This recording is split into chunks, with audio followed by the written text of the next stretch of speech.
ಈ ಹೆಡ್ಲೈನ್ಸ್ ನ ಪ್ರಾಯೋಜಕರು ಎನ್ಬಿಸಿ ಬೇರಿಂಗ್ಸ್ ದೀರ್ಘಾವಧಿ ಸ್ಪರ್ಧೆಗಾಗಿ ಸುದೀರ್ಘವಾಗಿ.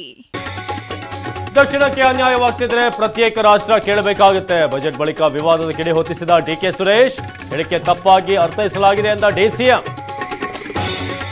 ದೇಶ ಒಡೆಯೋದ್ರಲ್ಲಿ ಕಾಂಗ್ರೆಸ್ನವರು ನಿಸ್ಸೀಮರು. ನ್ಯಾಯ ಯಾತ್ರೆ ನಡೆಸುತ್ತಿರೋ ರಾಹುಲ್ ಉತ್ತರಿಸಲಿ.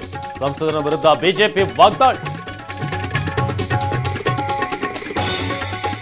ಕೇಂದ್ರ ಕರ್ನಾಟಕಕ್ಕೆ ಏನ್ ಕೊಟ್ಟಿದೆ? ನಮಗಾದ ಅನ್ಯಾಯ ಪ್ರಶ್ನಿಸುವ ಹಕ್ಕಿಲ್ವಾ? ದೇಶಭಕ್ತಿಯನ್ನ ಬಿಜೆಪಿಯಿಂದ ಕಲಿಯಬೇಕಿಲ್ಲವೆಂದ ಸುರೇಶ್. ಸಚಿವರು ಶಾಸಕರು ಎಚ್ಚರಿಕೆಯಿಂದ ಹೇಳಿಕೆ ನೀಡಬೇಕು. ಹೆಚ್ಚು ಸ್ಥಾನ ಗೆಲ್ಲಲು ಈಗಿನಿಂದಲೇ ಕೆಲಸ ಮಾಡಬೇಕು. ಡಿನ್ನರ್ ಮೀಟಿಂಗ್ ನಲ್ಲಿ ಸಿಎಂ ಖಡಕ್ ಸೂಚನೆ. ನಾವು ಸಚಿವ ಸ್ಥಾನಕ್ಕೆ ಅರ್ಹರು, ನಿಗಮಕ್ಕಲ್ಲ. ನಿಗಮ ಮಂಡಳಿ ಕುರ್ಚಿಯಲ್ಲಿ ಕೂರಲು ಹಿಂದೇಟು.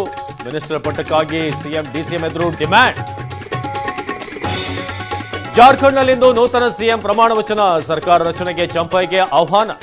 ಬಹುಮತ ಸಾಬೀತಿಗೆ 10 ದಿನಗಳ ಗಡುವು.